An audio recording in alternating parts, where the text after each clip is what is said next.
இன்றைக்கு இயேசு சரியா என்ன எதிர்பார்க்கிறார் என்பதை குறித்து பார்க்க போகிறோம். What exactly Jesus needs. இயேசுவுக்கு என்னதான் வேணும்? சிலர்லாம் ரொம்ப தொல்லை பண்ணாங்க வச்சுங்களேன், உங்களுக்கு என்னதான் வேணும்? இப்போ இயேசுநாதர் நம்மளை ரொம்ப தொல்லை பண்றாரு, எதுக்கு அப்படின்றத குறித்து இன்றைக்கு பார்க்க போகிறோம். இது ரொம்ப முக்கியமான ஒரு காரியம். என்னவென்றால், நீங்களும் நானும் ரட்சிக்கப்பட்டு ஃபஸ்ட்டு துன்பப்பட்டு அதுக்கப்புறம் ரட்சிக்கப்பட்டு அப்புறம் ஞானஸ்தானம் எடுத்து ஆண்டவருடைய பிள்ளைகளாக இருந்தாலும் ஆண்டவர் நம்ம இடத்துல இருந்து ஏதோ ஒரு சில காரியங்களை எதிர்பார்க்கிறார். அவர் என்னதான் எதிர்பார்க்கிறார் என்பதை குறித்து தான் இன்றைக்கு பார்க்க போகிறோம். இயேசு கிறிஸ்து எதை எதிர்பார்க்கிறார்? எடுத்து வாசிக்கலாம். 1 தெசலோனிக்கேயர் 5ஆம் அதிகாரம் 23ஆம் வசனத்தை வாசிக்கலாம். 1 Thessalonians 5:23 பார்க்கலாம். சமாதானத்தின் தேவன் தாமே உங்களை முற்றிலும் பரிசுத்தமாக்குவாராக. முதலாவதாக ஒன்று தெரிந்து கொள்ள வேண்டிய விஷயம் என்னவென்றால், நீங்களும் நானும் சுயமா நம்ம பரிசுத்தமா ஆகவே முடியாது. ஒருவேளை நான் பரிசுத்தமா வைத்துக் கொள்ள முடியும் அப்படின்னா அது முடியாத ஒரு காரியம். அல்லது நம்ம பரிசுத்தமா எப்பவுமே இருக்கிறோம் அப்படின்னா அதுவும் இயலாத ஒரு காரியம். ஏனென்றால் உலகமும் அதோடைய மாயையும் எப்படியாவது நம்மளை வஞ்சிக்கதான் அது எதிர்பார்த்து கொண்டு இருக்கும்.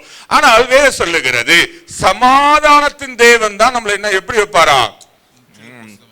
அப்போ ஒரு மனுஷன் சமாதானமா இருக்கிறான் அப்படின்னா அவனை ஆண்டவர் பரிசுத்தப்படுத்துவது எளிதான ஒரு காரியமா இருக்கிறது. சிலர்லாம் பாத்தீங்கன்னா ஆண்டவருடைய சமூகத்துல வந்தா கூட அவங்களுக்கு என்ன இருக்காது? சமாதானம் இருக்கவே இருக்காது. ஒருவேளை இந்த காலையில இங்க வந்து சமாதானமா இல்லை அப்படின்னா ஆண்டவர் உன்னை பரிசுத்தப்படுத்துவதற்காகவாது நீ என்ன பண்ணுமா? சமாதானமா இருக்க வேண்டியது அவசியம். வேதம் சொல்லுகிறது, இந்த உலகத்திலே சமாதானம் கிடையாது. அதனாலதான் இயேசு தம்முடைய சமாதானத்தை எங்க விட்டு போனாரா? யாருக்கு விட்டு போனாரா? சுத்தி இருந்தவங்களுக்கு விட்டுட்டு போனாரு. இல்ல, உனக்கும் எனக்கும் தான் விட்டுட்டு போனாரு. அப்ப இந்த உலகத்துல விலை மதிக்க முடியாத ஒரு காரியம் என்னவென்றால் அது சமாதானமாய் இருக்கிறது. யாருடைய இருதயத்துல இயேசு சமாதானமாய் குடியிருக்கிறாரோ அவங்க வாழ்க்கைய எளிதாய் பரிசுத்தமாக்க முடியும். அதுவும் முழுசா பரிசுத்தமாக்க முடியும். அப்ப இயேசு எதிர்பார்க்கிற முதல் காரியம் என்னன்னா, a perfect holiness, a perfect righteousness. ஒரு முற்றிலும் அல்லது முழுமையான பரிசுத்தத்தை எதிர்பார்க்கிறார் என்று நாம் பார்க்கிறோம். எதுவரைக்கும் எதிர்பார்க்கிறார் என்றால் அந்த வசனத்துடைய 2வது பகுதி சொல்லுகிறது, உங்கள் ஆவி, ஆத்மா, சரீரம். இங்க பாருங்களா, 3 காரியத்துல பரிசுத்தமா இருக்க வேண்டியது அவசியம். 1 ஆவி, 2 ஆத்மா, சரீரம். கடந்த வாரம் பார்த்தோம், மலை மேல சொன்னதை என்னன்னு நம்ம பார்த்தோம். இன்றைக்கு பார்க்க காரியம் என்னவென்றால், இயேசு எதிர்பார்க்கிற 3 காரியங்கள். 1 நம்மளுடைய ஆவி, ஆத்மா, சரீரம். ஆவியானது எப்படி என்றால் ஆண்டவருடைய சமூகத்துக்கு வரும்பொழுது அது பரிசுத்தமாய் மாறிவிடுகிறதா இருக்கிறது. ஆண்டவருடைய சமூகத்துல பாடல் பாடும்பொழுது, ஆராதனை நேரத்துல ஆண்டவருடைய வார்த்தையை கேட்கும் பொழுது நம்ம ஆத்மாவும் பரிசுத்தமாய் மாறுகிறது. ஆனால் சரீரம் பரிசுத்தமாக வேண்டும் என்றால் சில முக்கியமான காரியங்கள் செய்ய வேண்டியது அவசியமானதா இருக்கிறது. இது எது வரைக்கும் இருக்கும் அப்படின்னா வாசி முடிச்சிருங்க. நம்முடைய கர்த்தராகிய இயேசு கிறிஸ்து வரும்போது குற்றமற்றதா இருக்கும்படி காக்கப்படுவது. இயேசு கிறிஸ்து வருகிற வரைக்கும் அல்லது வரும்பொழுது எப்படி இருக்கணுமா? குற்றமற்றதாய் இருக்க வேண்டும். இந்த குற்றப்படுத்துவது என்பது எளிதான காரியம் தெரியுமா உங்களுக்கு? யார வேணா ஈஸியா குற்றப்படுத்தலாம். ஆனா குற்றப்படுத்துறவங்க அவங்க குற்றம் இல்லாமல் இருப்பது கடினமான காரியம். ரொம்ப கடினமான காரியம் என்னன்னா குற்றம் இல்லாமல் இருப்பது. நம்ம பிசாசு அல்லது நம்ம சுத்தி இருக்கிறவங்க செய்கிற காரியமா, ஏதாவது ஒரு காரியத்தை குற்றப்படுத்திட்டாங்கன்னு வச்சுங்களேன், அதை எப்பொழுதுமே கொண்டு வந்து கண்களுக்கு முன்பதாய் நிறுத்தி நம்மளுடைய சிந்தனையில நிறுத்தி நம்மளுடைய சிந்தனை முழுதுமாய் அது கெட்ட சிந்தனையாய் மாற்றி நம்ம செய்யாத ஒரு காரியமாய் இருந்தாலும் அல்லது நம்ம செய்து ஆண்டவர் அதை மன்னித்தார் என்ற நம்பிக்கை நமக்கு இருந்தாலும் அதை விட்டு விலகாம இருந்து கொண்டே இருப்போம். இன்றைக்கு 3 காரியங்களை குறித்து பார்க்க போகிறோம். முதல் காரியம் தெரியுமாங்க, குற்றம் இல்லாமல் இருப்பது, a blameless life. இந்த blameless life எப்படி கையாள முடியும் என்றால் அதே அதிகாரத்தில் சொல்லுகிறது. எடுத்து வாசிக்கலாம், 21ஆம் வசனத்தை வாசிக்கலாம். எல்லாவற்றையும் சோதித்து பார்த்து நலமானதை பிடித்துக் கொள்ளுங்க. இங்க பாருங்களேன், எல்லாத்தையும் சோதித்து பார்த்து எது நல்லதோ, இப்போ எது நல்லது என்பது நம்ம எப்படி தீர்மானிக்க முடியும்? தோட்டத்துல எல்லா மரங்களும் இருந்தது, எல்லா மரங்களும். ஆனா இயேசு அல்லது பிதாவாகிய தேவன் ஒரே ஒரு மரத்தின் கனியை மாத்திரம் தான் சாப்பிடக்கூடாது சொன்னார். அப்போ எது நல்லது என்று சோதித்து பார்க்க முடியும் என்றால், உங்களுக்கு ஒரு காரியம் செய்ய வேணும்னா எங்க வரணும்? ஆவியானவர்கிட்ட வரணும். இது நல்லதா என்று ஆவியானவர் உங்களுக்கு ஒப்புதல் அளிக்கிற வரைக்கும் அந்த காரியத்தை செய்யவே கூடாது. அப்படி செய்தால் அது மிகப்பெரிய பாவமாய் மாறி விடுகிறது என்று நாம் பார்க்கிறோம். எவ்வளவு பழம் இருக்குது நாட்டுல, எவ்வளவு பழம் இருக்குது. நீங்களாம் பழக்கடைக்கு முதல்லாம் போனோம் வச்சிங்களேன், இந்த ஆப்பிள், ஆரஞ்சு, சாத்துக்குடி, இந்த 3 பழத்தை தவிர வேற பழமே இருக்காது. இன்னைக்கு பழம் பேரே தெரியல. நம்ம கேட்டு தெரிஞ்சுக்கணும், இது என்ன பழங்க, இது பழமா காயா, இது எப்படி சாப்பிடணும் வேற கேட்கணும். அந்த அளவுக்கு அவ்வளவு வெரைட்டிஸ் ஆஃப் ஃப்ரூட் இருக்கு. இது எல்லாத்தையும் ஆண்டவர் ஆதாமுக்கும் ஏவாளுக்கும் வைத்தார். அழகா தின்னுட்டு சுத்திட்டு இருக்க வேண்டியது தானே. அழகா இருக்கதெல்லாம் பறிச்சு டேஸ்ட் பார்த்து அதுக்கு ஒரு புதுசா பேர் வச்சு, அதுக்கு அழகா ஒரு பேரை வச்சு அதை சந்தோஷப்பட்டு 2 பேரும் சுத்திட்டு இருக்கலாம். ஆனா ஆண்டவர் எதை செய்யக்கூடாது என்றாரோ அதை தான் செய்தார்கள். காரணம் என்னவென்றால் அவங்க ஆண்டவர் சொன்னதுக்கு கீழ்ப்படியில. இன்றைக்கு உங்களுக்கு எது நல்லது என்று தெரியவில்லை என்றால் வேத வசனத்துக்குள்ள போங்க, வேத வசனம் உங்களோட பேசும். இன்றைக்கு நம்ம எதனா ஒரு காரியம் செய்யறோம் அப்படின்னா வேத வசனத்தின்படி செய்கிறோமா அல்லது ஆவியானவர் சொல்லுவதற்கு செவி சாய்க்கிறோமா, அது நலமானதை எடுத்துக்கொள்ளுகிறோமா அப்படின்னா கிடையாது. அப்படின்னா பல நம்ம ஒவ்வொருவரும் எடுத்துக்கொள்ளுங்களேன், எதனா ஒரு காரியம் நமக்கு ஆகணும் அப்படின்னா வேத வசனத்தை நம்ம கேட்டதை போல என்ன பண்ணுகிறோம்? வளைத்து கொள்ளுகிறோம். எதெல்லாம் நல்ல வசனமோ அதை மாத்திரம் தான் எடுத்துக்கொள்ளுகிறோம். இப்போ நம்ம நிறைய முறை வாசிச்சிருக்கிறோம். காலையில திடீர் என்று திறக்கும் பொழுது யூதாஸ் எப்படி இருந்தா நம்ம என்னைக்கா செஞ்சிருக்கிறோமா? நல்ல வசனம் தானே, அது நல்ல வசனம் தானேங்க, அதுவும் வசனம் தானேங்க. அது நமக்கு தேவையில்லை. ஏன்? நம்ம சாவ, ஆனா நல்லதுதான் இல்லைன்னு சொல்ல. ஆனா வேத வசனம் சொல்லுகிறது நலமானதை சோதித்து எடுத்துக்கொள்ள வேண்டியது அவசியம். எப்படி சோதிக்க முடியும் அப்படின்னா நமக்கு முன்பதாய் இருக்கிற ஆவியானவர்கிட்ட கேட்கும் பொழுது அவர் சரியாய் நம்மை நடத்துகிறவராய் இருக்கிறார். அடுத்த வசனமே சொல்லுகிறது பொல்லாங்காய் தோன்றுகிற எல்லாவற்றையும் விட்டு விலகு. பொல்லாங்காய் தோன்றிடுச்சுன்னா அதை விட்டு என்ன பண்ணுமா? ஆனா நம்ம இது 2மே செய்ய மாட்டோம். 2மே செய்யாததுனால குற்றம் தானாகவே அது வந்து சுமருகிறதா இருக்கிறது.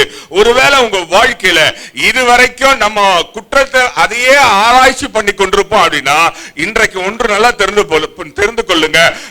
இயேசு எதிர்பார்க்க காரியம் என்னன்னா, உங்க வாழ்க்கையில யாரா ஒரு குற்றம் உங்களை படுத்திட்டாங்கன்னு வச்சுங்களேன், அதை நீங்க ஆராய்ந்து பாருங்க, அதுல நலமானதை எடுத்துக்கொள்ளுங்க. அது ஒருவேளை பொல்லாங்காய் வேத வசனத்துக்கு தெரிகிறது என்றால் நீங்க அதை விட்டு என்ன பண்ணுமா? ஆமா, விலகி ஓடணும். தீயதை கண்டா விலகி ஓடும்.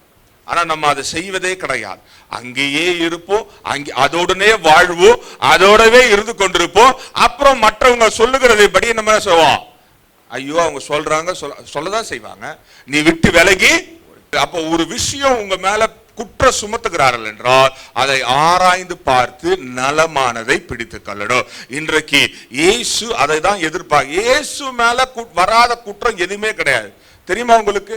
இயேசு கிறிஸ்து மேல வராத குற்றம் எதுவுமே கிடையாது. அவர் எல்லாவற்றையும் விலக்கி விலக்கி விலக்கி விலக்கி வைத்துக் கொண்டே இருந்தார். கூட இருந்த சீஷர்களே கேட்டாங்க, ஏன் எப்ப பார்த்தாலும் இவர் மார்த்தாள் மரியா லாசர் வீட்டுல போய் உட்கார்ந்துக்கிறாரு? தெரியுமா உங்களுக்கு? கூட இருந்த சீஷர்களே கேட்டாங்க. அதனாலதான் அவர் என்ன பண்ண தெரியுமா, எப்ப போனாலும் கும்பலா கூட்டு போயிடுவார். வாங்கடா எல்லாம் வாங்க, அந்த அம்மா செய்யற சாப்பாட்டை நான் உண்டி சாப்பிட்டா பரவாயில்ல, எல்லாம் சாப்பிடுங்க. அதே போல இயேசு அவர் பணாசை வந்துடக்கூடாதுன்றதுக்காகவே எவன் பணாசை பிடிச்சவனோ அவன் கையில தான் கொடுத்தாரு. திருடங்கையில தான் சாவிய. யாருக்கு பண ஆசை இருக்கிறதோ வீட்டுல அவங்க கிட்ட தான் என்ன பண்ணும், ஃபினான்ஸ் கொடுத்துடணும். இல்லைன்னா அந்த வீடு உருப்படவே. நீங்க கூட பாருங்களேன், ஒரு சில வீட்டை மக்கள் பாத்தீங்கன்னா அவங்க எப்பவுமே பர்ஸ்ல பணம் இருக்கணும்னு ஆசை. அவங்க கையில கொண்டு போய் சம்பளத்தை கொடுத்துருங்கல்ல, அவங்க ரொம்ப சந்தோஷமா இருப்பாங்க, வீடும் சந்தோஷமா இருக்கும். சில ஆண்களுக்கு எப்பவுமே பாக்கெட்ல பணம் வச்சுக்கணும்னு ஆசை. அப்படிப்பட்ட ஆண்கள்கிட்ட பணத்தை கொடுத்து வரலாம், அந்த வீடு எப்படி இருக்கும்? சந்தோஷமா இருக்கும். வேதம் சொல்லுகிறது, ஆண்டவர் மேல வராத குற்றம் ஒண்ணு இல்ல, அது எல்லாவற்றையும் விலக்கி அவர் நல்ல காரியங்களை செய்தார் என்று நாம் பார்க்கிறோம். முதல் காரியம், இயேசு எதிர்பார்க்கிற ஒரு காரியம் நம்ம வாழ்க்கையில பிளேம்லெஸ் லைஃப், குற்றம் இல்லாத ஒரு வாழ்க்கை. இந்த குற்றங்கள்லாம் எதனால வருகிறது என்றால், ஒரு சில குறிப்பு தானா வரும்போது நம்ம வாழ்க்கையில குற்றங்கள் வந்துவிடும். எடுத்து வாசிக்கலாம். வெளிப்படுத்தின விசேஷம் 21ஆம் அதிகாரம் 8ஆம் வசனத்தை வாசிக்கலாம். பயப்படுறவர்களும் அவிசுவாசிகளும் அருவருப்பானவர்களும் கொலைபாதகரும் விபசாரக்காரரும் சூனியக்காரரும் விக்கிரக ஆராதனைக்காரரும் பொய்யர் அனைவரும் இரண்டாம் மரணமாகிய அக்னியும் கந்தகமும் எரிகிற கடலிலே பங்கடைவார்கள் என்றார். ரைட். இது முதல்ல இருக்க பகுதியெல்லாம் இப்ப நம்ம பார்ப்பதற்கு நேரம் இல்லை. ஆனா இதோட கடைசியில ஒரு காரியம் சொல்லி இருக்கிறார். இவங்க எல்லாம் என்ன பண்ண மாட்டாங்களா? இரண்டாம் மரணத்துக்கு ரெடி ஆயிடுவாங்க. யாருன்னா, இன்றைக்கு இருக்கிற ஆவிக்குரிய பிள்ளைகளுடைய வாழ்க்கையில இருக்கிற மிகப்பெரிய இயேசு அருவருப்பா எண்ணுகிற ஒரு காரியம் தெரியுமாங்க? ஈஸியா சொல்றது என்னது? சொல்ல மாட்டோம். ஏன்னு கேட்டீங்கன்னா, நம்ம தான் பொய் சொல்ல மாட்டோம். பொய் சொல்லுவது ஆண்டவருக்கு பிடிக்கவே பிடிக்காது. அவங்க எங்க போக மாட்டாங்களா? என்னங்க இதெல்லாம் அநியாயமா இல்ல? ஏதோ சர்ச்சுக்கு இன்னைக்கு லேட்டா வந்துட்டோம், ஏங்க லேட்டா வந்துட்டோம் அப்படின்னு கேட்டா, நம்ம உண்மையிலே தூங்கிட்டு இருப்போம், அதனால லேட்டா வந்திருப்போம், அதான உண்மை. ஆனா நம்ம எதனா ஒரு காரணம் சொல்லுவோம். இதுக்கு பரலோகம் போக மாட்டோமா? சத்தியமா போக மாட்டோம். நீங்க தப்பா நினைச்சா கூட நினைச்சீங்க, எனக்கு அதை பத்தி கவலை இல்லை. நீங்க சில்லியா சொல்லுகிற ஒவ்வொரு பொய்யுக்கும் பரலோகம் போகவே மாட்டோம். அப்ப யோசிச்சு பாருங்களேன், இன்னைக்கு காலையில விடிஞ்சதுல இருந்து ஆலயத்துல வந்த வரைக்கும் நம்ம எத்தனை முறை ஆண்டர்கிட்ட பொய் சொல்லியிருக்கோம்? ஆண்டர்கிட்ட சொல்றோம், வீட்டுல இருக்கவங்க கிட்ட சொல்றோம், இல்லாத பொய்ய உருவாக்குறோம். அடுத்த வசனத்தை வாசிங்களா, அதுல 22ல வாசிங்க, 22:15 வாசிங்களா, அது ரொம்ப அருமையா சொல்லும். நாய்களும் சூனியக்காரரும் விபசாரக்காரரும் கொலைபாதகரும் விக்கிரக ஆராதனைக்காரரும் பொய்யை விரும்பி அதன்படி செய்கிற யாவரும் புறம்பே இருப்பார்கள். இங்க பாருங்க, பொய்யை விரும்பி என்ன பண்ணுவாங்களா? ஆண்டவர் எதிர்பார்க்கிற ஒரு மிகப்பெரிய காரியம். முதல் காரியம் சொன்ன, குற்றம் இல்லாமல் இருக்கணும். ரெண்டாவது ஒரு காரியம் செஞ்சா நிச்சயமா பரலோகம் போக முடியாதுங்க. ஒண்ணு, நீங்கள் பொய்யரா இருப்பீர்கள் என்றால் பொய்யை விரும்பி அதை செய்வாங்களாம். அவங்களுக்கு ஒரு ஆசை. எப்படின்னா, எப்பவுமே லேட்டா வந்தா விஐபி நினைச்சுக்குவாங்க. இந்த விஐபி மார்களுக்கு இங்க பாத்துருக்கீங்களா? விஐபி யாருமே சீக்கிரம் வர மாட்டாங்க. அவங்க எப்பவுமே அவங்களுக்காக மொத்த பேரும் காத்து நிற்கும் பொழுது வந்து இறங்கி வந்துட்டாங்க வழிவிடுன்ற மாதிரியே இருக்கும். சிலர்லாம் சர்ச்சுக்கு லேட்டா வர்றதுக்கு காரணம் தெரியுமா? எல்லாரும் வந்துட்டு அப்படி வரும்போது பார்ப்போம். இப்ப திடீர்னு ஒரு ஆள் இப்படி உள்ள நடந்து வராங்க வச்சுங்களேன், நீங்க எல்லாம் என்ன பாப்பீங்களா? வர்றவங்களை பாப்பீங்களா? உண்மையை சொல்லணும். பொய் சொன்னீங்கன்னா பரலோகம் இல்லைன்னு சொல்லுங்க. யாரை பார்ப்போம்? அவங்களாம் விஐபிங்க. எங்க போவாங்க? அவங்க உள்ள பிரவேசிப்பதே கிடையாது. நல்ல ஞாபகம் வைத்துக் கொள்ளுங்க. இன்றைக்கு நீங்க உண்மையை ஒற்றுக்கொண்டபடினால இன்றைக்கு நீங்க நிச்சயமா பல்லகத்துல இருப்பீங்க. எதுக்கு சொல்லுகிறேன்றா, இதெல்லாம் சின்ன விஷயம். ஆண்டவர் வேதத்துல நீங்க நல்லா வாசி பாப்பீங்க வச்சுங்களேன், இவங்க எல்லாம் போகவே மாட்டாங்களாம். முதல்ல இருக்கத்தெல்லாம் கூட விட்டுருங்களேன், இந்த நாயை விட்டுருங்க, சூனியக்காரங்களை விட்டுருங்க. அதெல்லாம் நம்ம எத்தனை சூனியக்காரங்க உட்காந்துக்கிறீங்க?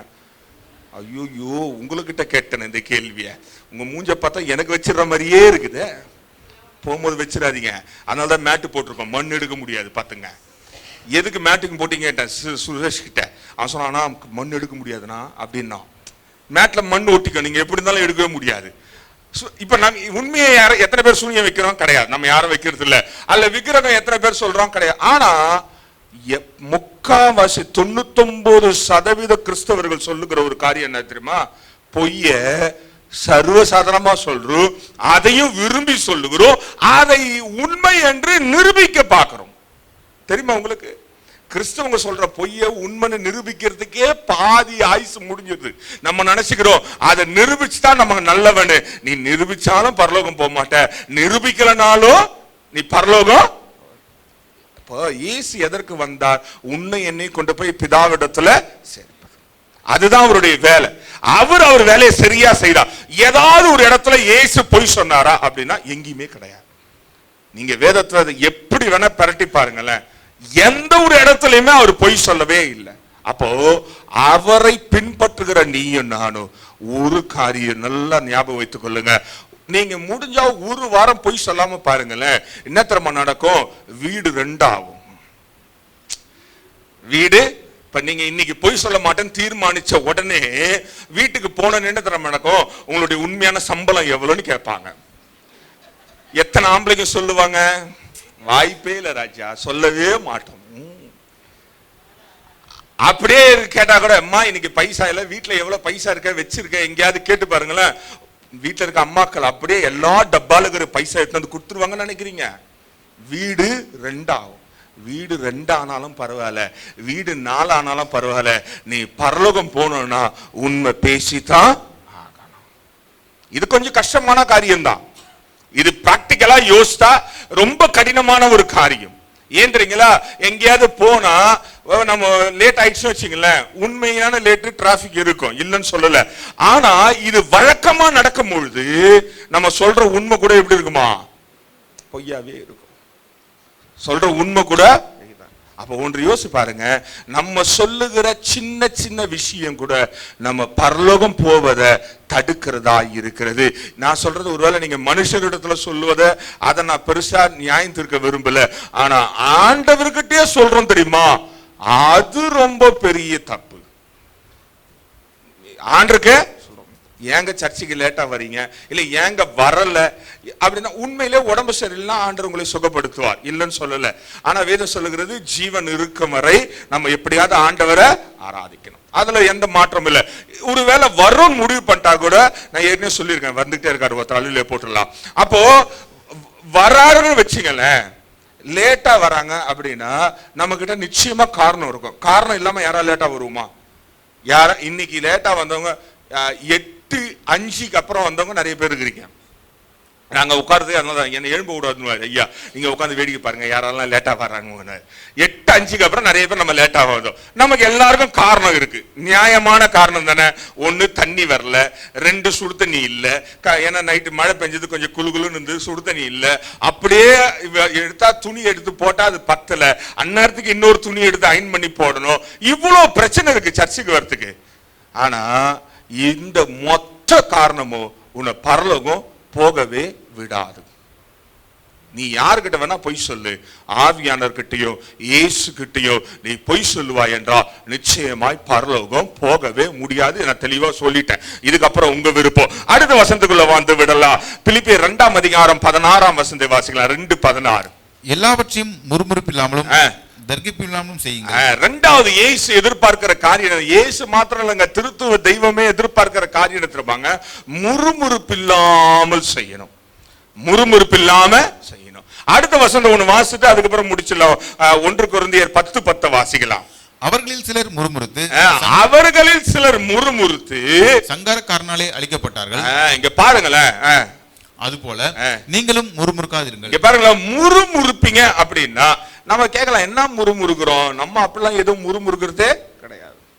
நம்ம யாராவது முறுமுறுக்கிறோமா அப்படின்னா கிடையாது. நமக்கு அந்த வேலை கிடையாது. ஆனா முறுமுறுக்கிறோம் எப்படி தெரியுமா? நம்ம எதனா ஒண்ணு வீட்டுல செஞ்சும் போது வீட்டார் எதாவது சொல்லிட்டாங்கன்னா, ஆமா இவங்களுக்கு வேற வேலை இல்லை. ஆபீஸ்ல ஏதாவது ஒண்ணு சொல்லிட்டா இவங்களுக்கு வேற வேலை இல்லை, வேலை செய்யறவங்களுக்கு தான் தெரியும். சர்ச்சுக்கு வந்து வாயை திறந்து ஆராதிங்க, அல்லேலூயா சொல்லுங்க. 100 அல்லேலூயா போட்டாதான் 101வது அல்லேலூயாக்கு தான் சத்தமே வரும். ஒரு 50 ஆமேனு போட்டாதான் 50வது ஆமேனுக்கு சத்தம் வரும். காரணம் என்ன தெரியுமா? நம்ம முறுமுறுத்து கொண்டே இருக்கிறோம். வேதம் சொல்லுகிறது, நீ முறுமுறுப்ப அப்படின்னா உன்னையும் தூக்கி எங்க போட்டுருவாராம்? புறம்பே போட்டு. பரலோகம் போகவே முடியாது. இன்றைக்கு இயேசு எதிர்பார்க்கிற காரியம், ஒருவேளை இயேசு கிறிஸ்து இங்கு இருந்து நம்மை ஒவ்வொருவரையும் இருதயத்தை ஆராய்ந்து பார்ப்பார் என்றால், இன்றைக்கு இந்த ஒரு வாரம் நம்ம முறுமுறுக்காம இருந்திருக்கிறோம் அப்படின்னா நிச்சயமா ஆண்டவர்களை ஆசீர்வதிப்பார். புருஷன் சொன்னா பொண்டாட்டி என்ன பண்றது? வேதம் சொல்லுகிறது, ஏற்ற உதவியாளரை தான் உண்டாக்குனார். ஏவாளை உண்டு பண்ணும்போது என்ன சொன்னாரு? குட் ஹெல்பர், நல்ல உதவியாளர், ஏற்ற துணை, தமிழ் படி ஏற்ற துணை. அப்போ புருஷன் சொன்னா மனைவி என்ன பண்ணும்? அதை அப்படியே ஆம் என்றும் ஆமேன் என்றும். ஆனா நம்ம அப்படிலாம் பண்ணுவதில்லை. அதே போல வேதம் சொல்லுகிறது, மனைவி சொன்னா புருஷன் எப்படி இருக்கணுமா, அதை தலை சாய்த்து கேட்டுக்கொண்டு போக வேண்டும். ஆனா நம்ம அப்படி செய்வதே கிடையாது. ஒருவேளை இந்த வாரம் ஃபுல்லா நீங்க செஞ்சிருப்பீங்க அப்படின்னா ஆண்டவரை ஆசீர்வதிப்பார். இல்லைன்னு வச்சுங்களேன், நீங்க ஞாபகம் வைத்துக் கொள்ளுங்களேன், நீங்க முறுமுறுத்தா பரலோகம் போகவே முடியாது. சங்கார தூதன் அவர்கள் எல்லாரும் எங்க என்ன பண்ணானா, வழியிலேயே காலி பண்ணிட்டான். வழியிலேயே நம்ம திருவிருந்த ஆராதனை வாசிக்கிறோம், அநேகர் நம்மை விட்டு மரித்து இருக்கிறார். காரணம் என்னன்னா, they did not realize the pain, they did not realize the value. அந்த மதிப்பு தெரியல. எதோடைய மதிப்பு? இயேசுடைய ரத்தத்தோட மதிப்பு தெரியாதனால அநேகர் நம்மளை விட்டு விலகி போயிருக்கிறாங்க. இன்றைக்கு இயேசு எதிர்பார்க்கிற மூன்றாவது காரியம், முதல்ல குற்றம் இல்லாமல் இருக்கணும், ரெண்டாவது எப்படி இருக்கணும்னு சொன்ன, எல்லா தீங்களும் விலகி ஓடுவதுதான் குற்றம் இல்ல, ரெண்டாவது பொய் சொல்லவே கூடாது. மூணாவது காரியம் நம்ம பார்த்து கொண்டிருக்கிறோம் என்னவென்றால், முறுமுறுக்கவே கூடாது. ஒரு டைம் சொன்னா அந்த டைமுக்கு வந்துடணும். ஒரு வீட்டுல ஒரு ஜபம் அல்லது ஆலயத்துல ஒரு ஜபம், இப்ப உபவாச ஜபம்லாம் பாத்தீங்க வச்சுக்கலாம், நான் வர்றதே இல்லை. நான் ரொம்ப வருஷம் ஆயிடுச்சு, இந்த வருஷம் ஃபுல்லா வரல. நான் இல்ல வருஷம் ஃபுல்லா வரல, போன வருஷத்துல இருந்தே வரல. ஒரு வருஷம் லீவ் எடுத்துருக்கிறேன், அடுத்த வருஷம் வருவேன். ஒரு வருஷமா வரல. ஏன் வரல அப்படின்னா, அது வெள்ளிக்கிழமையா இருக்குது, கொஞ்சம் பிஸியான டைம் ஆயிடுது, ஓகே ரைட். ஆனா அதுக்காக நான் தின்னுபிட்டு ஆபீஸ்ல உட்காந்து தூங்குற வெள்ளம் கிடையாது. நீங்க இங்க ஜோம் பண்ணும் போது நான் என்ன பண்ணுவாங்க, ஜோம் பண்ணின்னு தான் இருப்பேன். நீங்க எத்தனை மணிக்கு தொடங்குறீங்கன்னு தெரியாது. இந்த உபவாச ஜபம் சாதா கூட்டங்கள்லாம் பாத்தீங்க வச்சுங்களேன், 10 மணிக்கு உபவாச ஜபம். எத்தனை மணிக்கு விசுவாசிங்க முடிப்பாங்கன்னு நினைக்கிறீங்க? 12:30 மணிக்கு தான் முடிப்பாங்க. ஏன்னா அவங்க நினைச்ச நேரத்துக்கு வரலாம், நினைச்ச நேரத்துக்கு போகலாம். ஏதாவது கேட்டுட்டு வச்சுங்களேன், முறுமுறுத்து கொண்டே இருப்பது. இன்றைக்கு ஒன்று சொல்லுகிற நல்லா ஞாபகம் வைத்துக் கொள்ளுங்க, இயேசு எதிர்பார்க்க காரியம் உன் வாழ்க்கையில முறுமுறுப்பாய் என்றால் அது போகவே போகாது. இவங்கெல்லாம் எப்படிப்பட்ட ஆளுனா, யூதாவின் புத்தகம் 1ஆம் அதிகாரம் 6ஆம் வசனத்தை வாசிக்கலாம். புக் ஆஃப் ஜூட் 1:16 பார்க்கலாம். இவர்கள் முறுமுறுக்கிறவர்களும் முறையிடர்களும் தங்கள் இச்சைகளின்படி நடக்கிறவர்களுமா இருக்கிறார்கள். இங்க பாருங்களேன், இந்த முறுமுறுக்கிறவங்க எல்லாம் எப்படின்னா, அவங்க இச்சையின்படி நடக்கிறவங்க. இதுக்கும் இயேசுக்கும் வேத வசனத்துக்கும் சம்பந்தமே கிடையாது. இந்த முறுமுறுக்கிறவங்க, முறையிடுகிறவங்க தெரியுமா, எல்லாத்துக்கும் குற்றம் கண்டுபிடிக்கிறவங்க. சிலர்லாம் பாத்தீங்க வச்சுங்களேன், எல்லாத்துக்கும் குற்றம் கண்டுபிடிப்பாங்க. ஏன் ஃபுல் கை சொக்கா போட்டா அதுக்கு ஒரு குற்றம், அரைக்கை சொக்கா போட்டா அதுக்கு ஒரு குத்தம், தலையில முடி வாரலனா ஒரு குத்தம், வாரனா ஒரு குத்தம், வயசுடா ஒரு குற்றம், எல்லாத்துக்கும் குற்றம் கண்டுபிடிச்சிட்டே இருப்பாங்க. எங்க இருப்பாங்க? வீட்டுல இருக்க மாட்டாங்க, சர்ச்சில் தான் இருப்பாங்க. இன்னைக்கு அந்த அம்மா இது பாரு, அதுவும் அது ட்ரெஸ்ஸும், ஐயோ ஆண்டவரே, உன்னை கேட்டாங்களா இல்ல நீ வாங்கி குத்தியா? இல்ல, நீ எதுக்கு வந்த? ஆண்டவரை ஆராதிச்சா வீட்டுக்கு போய்கிட்டே இரு. நீ ஏன் பக்கத்துல இருக்கிற அம்மாவும் ஐயாவும் போட்டுக்கிற ட்ரெஸ்ஸை பார்த்து நிக்கிற? அவங்க எப்படி, ஐயோ பக்கத்துல இருக்கிற அம்மா ஆராதிச்சுது பாரு, பக்கத்துல இருக்கிற எல்லாரையும் தள்ளி விட்டுச்சு, நீ ஏன் தூரம் போய் உட்காரு? அவங்க விடுதலையா ஆராதிக்க நீ ஏன் தடையா இருக்கிற? அவங்க ஆராதிக்கிறது போல உன்னால ஆராதிக்க முடியலன்னா நீ அமைதலா இது. அப்படி என்றால் எல்லாத்துக்கும் என்ன பண்ணுவாங்கன்னா, குறை சொல்லிக்கிட்டே இருப்பாங்க. இவங்க எல்லாம் எப்படி நடக்கிற ஆளுனா, அவங்க இச்சையின்படியே நடக்கிறவங்க. அவங்களுக்கு என்ன தோணுதோ, அவங்க என்ன செய்யணும்னு நினைக்கிறாங்களோ அதை செஞ்சுக்கிட்டே இருப்பாங்க. வாசம் முடிச்சிருங்க. இவர்களுடைய வாய் இருமாப்பானவர்களே பேசும், தற்பொழிவுக்காக முகஸ்துதி செய்வார்கள். இவங்க வாய் எப்படி இருக்குமா, இருமாப்பு பேசிக்கினே இருக்கும். சிலர்ட்டெல்லாம் பாத்தீங்க வச்சுங்களேன், வாயை கொடுத்தா அவ்வளவுதான், நம்ம எல்லாம் முன்னுக்கு வரவே. நல்லா யோசிச்சு பாருங்க. இன்றைக்கு ஒன்று நல்லா தெரிஞ்சு கொள்ள, நம்ம திருச்சபை மக்களா தெரிந்து கொள்ளுங்க, நம்ம வாயை வச்சுக்கிட்டு சும்மா இருந்தாலே வேதம் சொல்லுகிறது, நீங்கள் சும்மா இருங்கள், நான் அப்பொழுது உங்களுக்காய் யுத்தம் பண்ணுகிறவனா இருக்கும். ஆனா நம்ம வர்றவரை கூட கெடுத்துருவோம் வாயை வச்சுக்கிட்டு. அப்போ இவங்க ஆண்டவரையும் தடுத்துறாங்க, ஆண்டவர் விரும்புவதையும் செய்வதில்லை. இவங்கெல்லாம் எப்படின்னா, முகசுதிக்காய் வாழுகிறவர்கள். இவங்கெல்லாம் பரலோகம் போறதே கிடையாது. நான் சொல்ற ஆளுங்கெல்லாம் பரலோகம் போவதே. நீங்க கேட்கலாம், முகசுதினா எப்ப தெரியுமா, முன்னாடி பார்த்த உடனே அப்படியே தோத்திரம், அல்லேலூயா உங்களை பார்ப்பதுல எத்தனை மகிழ்ச்சி, இயேசுவை பார்ப்பதை போலவே இருக்கு. இயேசுவை பார்த்தா நீ செத்துருவ சத்தியமா. சிலர்லாம் பாத்தீங்கன்னா இயேசு கூட பார்த்துலாங்க, உங்களை பார்க்க முடியல. இயேசு நீ என்னைக்கு பார்த்த?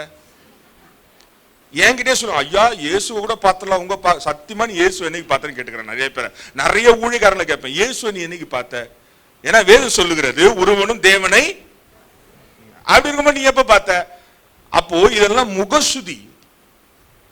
இவங்க பரலோகம் போகவே முடியாது.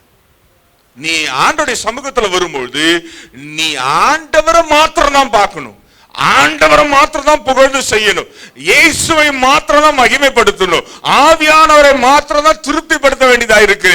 இதை தவிர்த்து நீ வேற எது செஞ்சாலும் அது முகசுதியா இருக்கிறது. நம்ம நிறைய முகசுதி வேலை செய்வோம். அதுவும் கிறிஸ்தவங்க செய்வதை போல உலகத்திலேயே மிகப்பெரிய முகசுதினா மூஞ்சிக்கு நேரா நடிக்கிறது. உங்களுக்கு ஒருவேளை தமிழ் வேதாகம புரியலன்னா மூஞ்சிக்கு நேரா நடிக்கிறது, முதுகு பின்னாடி குத்துறது. இப்ப புரியும் உங்களுக்கு நல்லா. நம்ம நிறைய நம்மை போல பெந்தகோஸ்தக்காரனை போல உலகத்துல நடிகன் எவனுமே இல்லை. பார்த்த உடனே தோத்திரம் சொல்லுவோம், பின்னாடி அப்படியே பாத்திரத்தை எடுத்து மூஞ்சி முதுகுலயே அடிப்போம். யோசிச்சு பாருங்களேன், இன்றைக்கு ஆண்டவர் அவங்க எல்லாம் பரலோகமே போக மாட்டோன்றாரு.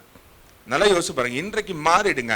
ஒருவேளை இருதயத்துல உங்களுக்கு கசப்பு இருந்தா டைரக்டா மூஞ்சில உனக்கும் எனக்கும் கசப்பு இருக்கு, வா உட்காந்து பேசும். வேதம் சொல்லுகிறது, ஒரு இடத்துல உனக்கு மனசு கசப்பு இருந்தா அமர்ந்து பேசி ஒப்பரவாயி அதுக்கப்புறம் தான் வந்து என்ன பண்ணுவான். இன்னைக்கு காணிக்க போட்டவங்க எல்லாம் எத்தனை பேர் கசப்போட போட்டீங்கன்னு பாத்துக்கலாம். காணிக்க போறதே அவ்வளவு அந்த அளவுக்கு கடினமாய் இருக்கிறது. அப்போ ஒருவரோட நீங்க மனக்கசப்பு இருந்தா நீங்க உட்காந்து பேசுங்க. பேச முடியல மூப்பரை கூப்பிடுங்க, அவர் வருவார், அழகா உங்க ரெண்டு பேருக்கும் சமாதானம் பண்ணி விடுவார். சமாதானம் பண்ண உடனே இவர் வந்துட்டாரு, இவருக்கு என்ன தெரியும். இப்ப எங்க போறது, மூணாவது பாயிண்ட், முறுமுறுக்கிறதுக்கு. இப்ப முகசுதிக்காக வந்துருங்க. இப்ப திரும்ப எங்க போயிருது, திரும்பவும் மலை மேல ஏறி உட்காந்துக்கிறது. அதுக்கப்புறம் அவரும் வர மாட்டாரு. பாவம், நீங்க எங்க பரலோகம் போக போறீங்கன்னு விட்டுருவாரு. அவருக்கு நல்லா தெரியும். நீங்க வேணா கேட்டு பாருங்க. இப்போ ஒரு பேப்பர் கொடுத்தா, ஐயா இங்க இருக்க எத்தனை பேர் பரலோகம் போவாங்க சீட்டு எழுதி கொடுமா, கிளீனா எழுதி கொடுத்துருவார். அவர் கிளியை விட அழகா எழுதுவார், தெளிவா இருக்கும் எழுத்துக்கள். காரணம் என்ன தெரியுமா, முகசுதி பரலோகம் கொண்டு போகவே போகாது. அதனால இன்றைக்கு யோசிங்க, நீ ஆண்டவருக்காக வந்தீங்கன்னா ஆண்டவரை மாத்திரம் பார். நீ ஒருவேளை பாஸ்டுக்காக வருவீனா, நான் வெளில வரப்ப எனக்கு முன்னாடி மகுடி வாசி, நான் நல்லா இருக்கும், நான் அந்த சத்தத்தை கேட்டு ஆடிட்டு அப்படியே வீட்டுக்கு ஓட்டுருவேன். அப்போ ஒன்று நல்லா தெரிஞ்சுக்கோ, ஆண்டவருடைய சமூகத்துல ஆண்டவரை மாத்திரம் தான் திருப்திப்படுத்தணும், வேற யாரையும் திருப்திப்படுத்தாத.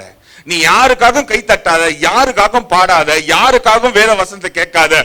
உனக்கும் ஆண்டவரை திருப்திப்படுத்துவதற்காக மாத்திரம் ஒரு தருணமாய் எடுப்பாய் என்றா ஆண்டவர் உன்னை விரும்புகிறவராய் இருக்கிறார். அப்பதான் நீ எழுந்து நீ அங்க போகும்போது எழுந்து மகனே மகளே வா என்று உன்னை அணைத்துக் கொள்ளுகிறவர். இல்லைன்னு வச்சுங்களேன், நீங்க தெரியல பாண்டுருவாரு. நமக்கு நல்லா தெரியும் வசனம், உங்களை யாருன்னே தெரியாதுன்றா. அடுத்த ஒரு காரியத்தை வாசி முடிச்சிடலாம். இயேசு கிறிஸ்து சொல்றார், லூக்கா 18 அதிகாரம் 11 வசனத்தை வாசலாம். புக் ஆஃப் லூக் 18:11 பார்க்கலாம். பரிசேயன் நின்று, தேவனே, நான் பரிகாரர், அநியாயக்காரர், விபசாரக்காரர் ஆகிய மற்ற மனுஷரை போலவும் இந்த ஆயக்காரனை போலும் இராததனால் உம்மை ஸ்தோத்திரிக்கிறேன். இங்க பாருங்களேன், கடைசி காரியம் என்ன தெரியுமாங்க, இயேசு கிறிஸ்து அறவே வெறுக்கிறது, பரலோகம் போக முடியாத காரியம் செல்ஃப் ஜஸ்டிஸ் பண்ணிக்கிறது. நான் தான் சொன்னேன், ஃபர்ஸ்டே வசனம் வாசிக்கும் போது சொன்னேன், சமாதானத்தின் தேவன் தான் நம்மள என்ன பண்ணுமா, முற்றிலும் பரிசுத்தமாக்குவார். சிலர்லாம் எப்படி தெரியுமா, நான் பரிசுத்தமா தாங்க இருக்கிறேன், நான் பரிசுத்தமா தான் என்னில் ஒருவனும் ஒரு குறையும் கண்டுபிடிக்கவே. ஏன்னா நம்மளாம் ஏசுனது இருப்பாரு. பிலாத்துக்கிட்ட போமா, என்னில் ஒரு குறை கண்டுபிடிச்சா என்னை தூக்கி சிலுவையில் அறைன்னு இயேசு சொன்னார்ல, அதே போல நம்ம ஒரு குறையும் கண்டுபிடிக்காத அளவுக்கு இருக்கிறோம் பாருங்க. அப்போ ஒன்று யோசிச்சு கொள்ளுங்க, வேதம் சொல்லுகிறது, இந்த பரிசேயனை போல நம்ம செல்ஃப் ஜஸ்டிஸ் பண்ணிக்கிறோம். நான் அவங்கள மாதிரி இல்லைங்க, நான் கத்தி ஜெபம் இல்ல, நான் அவங்கள மாதிரி பாட தெரியாம இல்ல, நான் அவரை மாதிரி பிரசங்கம் பண்ண தெரியாம இல்ல, அவரை விட அழகா இருக்கிறேன், நான் டீசென்டா வரேன். அவங்க பாருங்க செல்போன்ல பைபிள் பாக்குறாங்க, நான் பைபிள் தூக்கிட்டு வந்திருக்கிறேன். நீ பைபிள் தூக்கிட்டு வந்தாலும் பைபிள் உன்னை தூக்குதான்னு பாத்துக்கணும். புரியுதுங்களா? அது ரொம்ப அவசியமா இருக்கணும். சிலர்லாம் பாத்தீங்கன்னா பைபிள் எப்பவுமே அக்கல்லையும் பகல்லையும் தலையிலையும் வச்சு தூங்குவாங்க, கையிலேயே தூக்கிட்டு போவாங்க. எதுக்குன்னா நம்ம கிறிஸ்தவன் காட்டிக்கொள்ள. ஆனா வேற வசனம் உனக்குள்ள இருக்க வேண்டியது. அப்படி என்றா நம்ம மற்றவர்களோட ஒப்பிடவே கூடாது. செல்ஃப் ஜஸ்டிஸ் பரலோகம் போகவே முடியாது. நீ உன்னை நீயே நியாயஸ்தன் என்று சொல்லிக் கொண்டால் பரலோகம் போகவே முடியாது. சொல்லுகிறது, ஆண்டவருடைய சமூகத்துல வரும்பொழுது நம்மை தாழ்த்தி நம்ம பாவங்களை அறிக்கையிடும் பொழுதுதான் ஆண்டவர் மீண்டும் நம்மை ஏற்றுக்கொள்ளுகிறவராய் இருக்கிறார். அப்ப முதல் காரியம் நம்ம பார்த்து கொண்டிருக்கிறது என்னன்னா, பிளேம்லெஸ்ஸா இருக்கணும், குற்றம் இல்லாத இருக்கணும். யோசிச்சு பாருங்களேன், இந்த சின்ன சின்ன விஷயம் தான் நம்ம வாழ்க்கையில பெரிய குற்றங்களாய் வந்து கொண்டே இருக்கிறது. எப்படி தெரியுமா நம்ம செல்ஃப் ஜஸ்டிஸ் பண்ணி கொள்ளுகிறோம். யாராவது ஒரு நல்லா கத்தி ஏதோ அமக்கலம் பண்ணி ஜோம் பண்ணி பேய் பிடிச்ச மாதிரி பத்துன்னு விட்டாங்க வச்சுங்களா, பரவாயில்ல, நான் இவங்க மேல ஆவியானவர் இருக்கிறான்னு நினைச்சிருந்தேன் 10 வருஷமா. இப்பதான் தெரியுது அது மேல என்ன இருந்தது, அசுத்தாவி இருந்தது. முதல்ல அதுவே அசுத்தாவி தான். உன் வாயிலிருந்து வருகிற வார்த்தை உன்னை ஜீவனுள்ளதாகவும் மரணத்துக்கு ஏதுவாகவும் மாற்றுகிற ஆயுதமாய் இருக்கிறது. அப்போ நான் முதல் காரியம் பிளேம்லெஸ் ஆயிரு. இயேசு எதிர்க்கு பார்க்கிற ஒரு காரியம், நீ குற்றம் இல்லாமல் இரு. அப்படி படுத்துகிற இடம் இருக்கு என்றால் அந்த இடத்தை விட்டு விலகி ஓடிடு. இரண்டாவது, பொய் சொல்லவே சொல்லாத.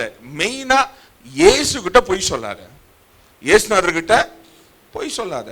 லேட் ஆயிடுச்சா ஆண்டவரே அடுத்த வாரம் என்னை எழுப்புன்னு சொல்லி பாரு, ஆவியானவர் உன்னை அழகா எழுப்புவார். நீ நினைக்கிற மாதிரிலாம் கிடையாது. சிலர்லாம் ஞாயிற்றுக்கிழமை தான் நல்லா தூக்கம் வரும், அலாரம் வச்சா கூட காதுல கேட்கல. பாஸ்டர் நான் என்ன பண்றது, நீ ஜோமன்ட்டு படு. ஆண்டவரே காலையில ஞாயிற்றுக்கிழமை 3 மணிக்கு என்னை எழுப்பு ஆண்டவரேன்னு சொல்லி பாரு, 2:45 தூக்கம் எல்லாம் போயிடும். உனக்கு எதுக்கு தூக்கம் போச்சுன்னு உனக்கு தெரியாதுன்னு முழிக்கிறதுக்குள்ள மணி 3 ஆயிடும். ஐயோ நம்ம தான் நைட்டு ஜோமன்ட்டு பட்டோம் 3 மணின்ட்டு பார்த்தா 3 மணிக்கெல்லாம் எழுந்து உட்காந்துன்னு இருப்போம். தெரியுமா? ஏன் தெரியுமா? நம்ம அந்த ஒப்புருவ காரியம் ஆவியானட்ட கொடுப்பது கிடையாது. ஆவியானவர் எல்லாத்தையும் செய்ய முடியும்னு நம்புவது கிடையாது. அப்ப ரெண்டாவது காரியம், இயேசுநாதர்கிட்ட பொய்யே சொல்லாத. எதுக்குமே பொய் சொல்லாத. எந்த காரியத்தையும், உன்னுடைய வருமானமா இருந்தாலும், உன்னுடைய கையின் பிரயாசமாய் இருந்தாலும், உன்னுடைய நேரமாய் இருந்தாலும், ஒரு காரியம் பண்ண முடியும்னா பண்ண முடியும்னு சொல்லு. சிலர்லாம் ஆண்டவர்கிட்ட நிறைய உடன்படிக்கை செய்வார்கள். நான் இதை செய்யற ஆண்டவர், அதை செய்யற ஆண்டவர், இதை செய்யற ஆண்டவர் அப்படின்வாங்க. ரொம்ப நல்லதுதான், ஆண்டவரும் எதிர்பார்ப்பாரு, நன்றி சொல்லுவார். ஆனா நம்ம அதை முடிவு பெரியதும் செய்ய முடியாது. முடிவு பெரியதும் செய்யறோம்னா வேதம் சொல்லுகிறது முடிவு பெரியதும் நிலைத்திருப்போம் தான். அப்போ கடைசி வரைக்கும் நம்ம இருக்க வேண்டியது அவசியம். உன்னால எளிதா என்ன பண்ண முடியுமோ அதை செய். உன்னால சின்னதா எது ஆண்டவருக்கு ஒப்பு கொடுத்து அதை ஒழுங்கா செய்ய முடியுமோ அதை செய்ய வேண்டியது அவசியமானதா இருக்கிறது. அப்போ குற்றம் இல்லாமல் இருக்கணும். ரெண்டாவது இயேசு எதிர்பார்க்கிற ஒரு காரியம் என்னவென்றால், எடுத்து வாசிக்கலாம். எபிரேயர் 4ஆம் அதிகாரம் 12ஆம் வசனம், புக் ஆஃப் ஹீப்ரூஸ் 4 வாசிக்கலாம். தேவனுடைய வார்த்தையானது ஜீவனும் வல்லமை உள்ளதாயும் இருபுறமும் கருக்குள்ள எந்த பட்டயத்திலும் கருக்கானதாயும் ஆத்மாவையும் ஆவியையும் கணுக்களையும் ஊனையும் பிரிக்கத்தக்கதாக உருவ குத்துகிறதாயும் இருதயத்தின் நினைவுகளையும் யோசனைகளையும் வகையறுக்கிறதாயும் இருக்கிறது. இங்க பாருங்க, ரெண்டாவது ஒரு காரியம் இயேசு எதிர்பார்க்கிற காரியம்னா, உனக்கு கிளீன் தாட்ஸ் இருக்கணும், சுத்தமான யோசனை இருக்கணும், நினைவுகள் இருக்கணும். நம்ம நினைவுகளையும் யோசனைகளையும் ஆண்டவர் ரொம்ப விரும்புகிறவராய் இருக்கிறார், ரொம்ப விரும்புவார். ஆபிரகாம் கூடாரத்து வாசல்ல உட்கார்ந்து எதுக்கு உட்கார்ந்து தெரியுமா உங்களுக்கு? கூடாரம் இருந்தது, ஆபிரகாம் வாசலில் உட்கார்ந்து இருந்தான். அப்பொழுது 3 புருஷர்கள் வந்தார்கள். இந்த பகுதி ஃபுல் கதை சொன்னாதான் உங்களுக்கு தெரியும். 3 புருஷர்கள் வந்தார்கள். உடனே ஆபிரகாம் ஓடி போய் அவருடைய பாதங்களில் விழுந்து அவரை வீட்டுக்கு கொண்டு போய் வாங்க சாப்பிட்டு போங்கன்னு கூட்டு போகும்போது 2 பேர் ஒரு பக்கம் போயிட்டாங்க, ஒருத்தர் இன்னொரு பக்கம் போயிட்டாங்க. 2 பேர் போனவங்க சோதம் கொமோராவை காலி பண்ணிட்டாங்க. இப்ப புரியுதா? இப்ப ரைட். இப்ப வாங்க வசனத்துக்கு. ஆபிரகாம் கூடார வாசலில் அமர்ந்திருந்தான். எதுக்கு உட்கார்ந்து இருந்தான், என்ன யோசித்திருந்தான் அப்படின்னா, வேதம் தெளிவாய் சொல்லுகிறது, அவன் யாரோ ஒருவர் வரப்போகிறார் என்பதை எதிர்பார்த்தே உட்கார்ந்திருந்தான். தூரத்துல வரும்போதே கண்டுபிடிச்சிட்டான். தூரத்துல வரும்போதே அவன் பார்த்துட்டான், யாரோ 3 பேர் வராங்க. வீட்டை சொல்லிட்டான், அம்மா சாரா ரெடி பண்ணு, என்னத்த சாப்பாட ரெடி பண்ண. வந்துகிட்டே இருக்கிறாங்க. இவங்க வரவங்க இவங்க வீட்டுக்கு வர்றாங்களான்னு தெரியாது, வர்றவங்க கடந்து போறாங்களா தெரியாது. அதே போலதான் அந்த இளையகுமாரன் வருவதற்கு முன்பதாகவே தகப்பன் எதிர்பார்த்து காத்து கொண்டுறான். எதுக்கு? வந்துருவான் என்னைக்கானாலும் ஒரு நாள். நீங்க எத்தனை பேர் ஜெபம் பண்ணும்போது உங்க நினைவுகள் இல்ல, உங்கள் யோசனையில ஆண்டவர் இதை செய்வார் என்று நம்ம நம்பி ஜெபிக்கிறோம், அப்படிதானே? யாரா இதெல்லாம் நடக்காதுங்க அப்படின்னு சொல்லி எத்தனை பேர் ஜெபம் பண்றீங்க? ஆண்டவர் எனக்கு ஒரு அருமையான வீடு தருவார், அல்லேலூயா. அது எப்படி நடக்கும்? நடக்காது அப்படின்னு எத்தனை பேர் ஜெபத்தை முடிச்சுக்கிறீங்க? நடக்கணும் நம்புறோம். நம்ம யோசனையில நினைவுகளிலே ஆண்டவர் செய்வார் என்று நம்புகிறோம். ஆனா அது சுத்தம் உள்ளதா இருக்கணும். அதுல என்ன சொல்லுகிறது என்றால், எடுத்து வாசிக்கலாம். பிலிப்பியர் 4:8 வாசிக்கலாம். 4:8 வாசிக்கலாம். ஒரு 8 விதமான காரியங்கள் நம்ம நினைவுல இருக்கணும். சுத்தம் உள்ள ஒரு நினைவுள்ளவர்களா இருக்கணும். முதல்ல வாசிக்கலாம். உண்மை. சகோதரரே, உண்மை உள்ளவைகள் இவைகளோ. இங்க பாருங்க, முதல்ல நம்ம யோசிக்க வேண்டிய காரியம் தெரியுமாங்க, எது உண்மையோ அதை யோசிக்கணும். எது உண்மை இந்த பூமியில அப்படின்னா, வேத வசனத்தை தவிர வேற எல்லாமே பொய். வேத வசனத்தை தவிர வேற எல்லாமே மாயையும் உங்களை ஏமாற்றுகிற காரியமாய் இருக்கிறது. நீங்க எவ்வளவுதான் கலரா பாக்கெட்ல பேப்பர் வச்சிருந்தாலும் அந்த பேப்பர் நிச்சயமா உங்களை பரலோகம் கூட்டிட்டு போகவே. ஆனா வேத வசனத்தை தவிர வேற எதுவுமே இந்த பூமியில உண்மை உள்ளது கிடையாது. நீங்க நினைச்சு கொள்ளலாம், என் வாழ்க்கை அருமையா இருக்கிறது, நான் வாழ்கிற வீடு அருமையா இருக்கிறது, என் கையின் பிரயாசம் அருமையா இருக்கிறது, என் மாதந்தோறும் ஆண்டவர் என்னை அருமையா நடத்துகிறார்னா ஒரு நாள் அது உண்மை இல்லாமல் போய்விடும். அது எல்லாம் உன்னை விட்டு விடும், நடுத்தருக்கு வந்துருவ. ஆனா உண்மை என்னன்னா வேத வசனம். அப்போ ஆவியானவர் எதிர்பார்க்கிற, இயேசு கிறிஸ்து எதிர்பார்க்கிற காரியம் என்னன்னா, உன் நினைவுகளில் எப்பொழுதும் என்ன இருக்கணுமா, வேத வசனம் இருந்து கொண்டே இருக்க வேண்டியது அவசியம். இயேசு எப்படி இந்த அற்புதம் செஞ்சிருப்பாரு அப்படின்னு எத்தனை பேர் யோசிக்கிறீங்க? அற்புதம் செஞ்ச பகுதியெல்லாம் வாசிக்கும் பொழுது இயேசு எத்தனை அற்புதம் செஞ்சாரு தெரியலங்க. நாங்க அப்ப இல்லைங்க. நான் குடஞ்சர்ல இருந்து அவர் எருசலேம்ல பண்ணாரு. எனக்கு எப்படி தெரியும்? அப்படித்தானே? இப்ப இங்க எத்தனை பேர் எருசலேம்ல பிறந்திருந்தீங்க? கை தூக்குங்க. யூதர்களை ஆண்டவர் ஆசீர்வதிப்பார்களாக. அவர் எங்கேயோ எத்தனை அற்புதம் பண்ணார், எப்படி பண்ணாரு, எப்படி நடந்திருக்கும்? எத்தனை பேர் ஆராய்ச்சி பண்ணிருக்கீங்க? அல்லது பழைய ஏற்பாட்டு கால இயேசுவை விட்டுருங்களேன், பழைய ஏற்பாட்டு கால உன்னை போல என்னை போல நீச மனுஷர்கள் தான், நீச மனிதர்கள் தான், நிறைய பாவம் பண்ணியவர்கள் தான், நம்ம கணக்கின்படி அவர் நிறைய தவறுகள் வேதத்தின்படி பண்ணியவர்கள் தான். ஆனா இருந்தாலும் அற்புதம் செஞ்சாங்க. எப்படி பண்ணாங்க? காரணம் என்னன்னா, they got the truthful one. உண்மையானது எதையோ அதையே சிந்தித்துக் கொண்டிருந்தார்கள். உன் வாழ்க்கையில எப்ப உண்மையை சிந்திக்க ஆரம்பிக்கிறையோ அப்பவே இயேசு உனக்குள்ள கிரியை செய்ய ஆரம்பிப்பார். இரண்டாவது காரியம் வாசிக்கிறோம், ஒழுக்கம் உள்ளவை எவையோ அதையே யோசிக்கும். ஒழுக்கம் உள்ளது எது? ஒழுக்கம் அப்படின்னா நீ ஆண்டவரை தேடுவதில் தான் ஒழுக்கம் இருக்கணும். தானியேல் எத்தனை முறை ஜெபம் பண்ணா நமக்கு நல்லா தெரியும். எத்தனை முறை ஜெபம் பண்ணா, நம்ம எத்தனை முறை சாப்பிடுறோம்? கரெக்டா இருக்குது கணக்கு கரெக்டா இருக்குல்ல. அவன் 3 முறை ஜெபம் பண்ணா நம்ம எத்தனை முறை சாப்பிடுறோம்? ஆமா, நம்ம அதுல எந்த மாற்றமும் கிடையாது. ஒருவேளை தானியேல் 5 முறை ஜெபித்து இருந்தா நிச்சயமாக நம்ம எத்தனை முறை சாப்பிட்டு இருப்போம்? வேதம் சொல்லுகிறது, அவன் எல்லா தடைகள் இருந்தாலும் 3 வேளையும் ஆண்டவரை தொழுதான் என்று நாம் பார்க்கிறோம். நீங்க எத்தனை முறை தொழுகிறீங்க, எத்தனை முறை ஜெபிக்கிறீங்க? காலையில 1 முறை. அது எப்படி தெரியுமா? அவருக்கு கட்டளை போட்டு போறது, ஆண்டவரே வெளியே போறேன் பாத்துக்கோ, தூதர்ல அனுப்பு, முன்னாடி அனுப்பு, பின்னாடி அனுப்பு, மேல அனுப்பு, பக்கத்துல அனுப்பு, கீழே அனுப்பு. அவர் வேலைக்காரு பாத்துங்க, நீங்க சொன்ன உடனே தூதர்ல அனுப்பிச்சிடுவாரு. வந்த உடனே என்ன ஜெபம் பண்றோம்? ஆண்டவர் இந்த நாளுக்காய் நன்றி. அவ்வளவுதான், முடிஞ்சு போச்சு நம்ம ஜெபம். இதை தாண்டி அதிகமா ஜெபம் பண்ணா, ஆண்டவரே நான் நல்லா இருக்கணும், என் பொண்டாட்டி நல்லா இருக்கணும், என் புள்ள நல்லா இருக்கணும். அதையும் தாண்டி ஜெபம் பண்ணா, ஆண்டவரே நான் சுகமா இருக்கணும், கடன் இல்லாம இருக்கணும். அதையும் தாண்டி ஜெபம் பண்ணா, ஆண்டவரே இந்த மாசம் எனக்கு எப்படியாவது நடத்தி கொடுத்துரு ஆண்டவரே. இதை தாண்டி ஆண்டவரே என் பக்கத்து வீட்டுக்காரன் அழிஞ்சு போறான், அவன் ஆத்துமாக்கா ஜெபம் பண்றேன். எத்தனை பேர் ஜெபம் பண்றீங்க? ஆண்டவர் உங்களை ஆசீர்வதிப்பார். ஆண்டவர் நிச்சயமா உங்களை ஆசீர்வதிப்பார். வேதம் சொல்லுகிறது, ஒழுக்கம்னா இயேசுகிட்ட கற்றுக்கொள்ளணும். இருட்டோடு எழுந்து ஜெபித்தார். கடந்த வாரத்துல பார்த்தோம், இருட்டோடு எழுந்து ஜெபித்தார். சூரியன் வருவதற்கு முன்பதாகவே ஜெபித்தார். அழிந்து போகிற ஆத்துமா பாரம் உள்ளவராயிருந்தா, அவங்க மேல கரிசனை உள்ளவராயிருந்தா, அவங்க மேல மனதுருக்கம் நிறைந்தவராயிருந்தா. இன்றைக்கு எத்தனை பேர் நம்ம கரிசனையா, மனதுருக்கமா, ஒழுக்கமா இருக்கிறோம்? ஒழுக்கம்னா இட்ஸ் a பிரின்சிபல். இப்படிதான் வாழணும், அப்படிதான் வாழணும். ஆதி காலத்து மனிதர்கள்லாம் பாத்தீங்கன்னு வச்சுங்களேன், வீட்டுல தாத்தாக்கள் இருந்தாங்கன்னா பாத்தீங்கன்னா எதுக்கு 4 மணிக்கு எழும்புறாங்கன்னே தெரியாது, ஏஞ்சிருவாங்க. ஏஞ்சி வீட்டுல இருக்கிறவங்க எல்லாரும் எழுப்பி விட்டுருவாங்க. இக்காலத்து அப்பாக்கள் 11 மணிக்கு தான் எழும்புவாங்க. அதனால அது சந்ததியே கெட்டு போகுது. அடுத்த சந்ததி அப்பாவே 11 எழும்புனா புள்ள எத்தனை மணிக்கு எழும்புவான்? மறுநாள் 12 மணிக்கு.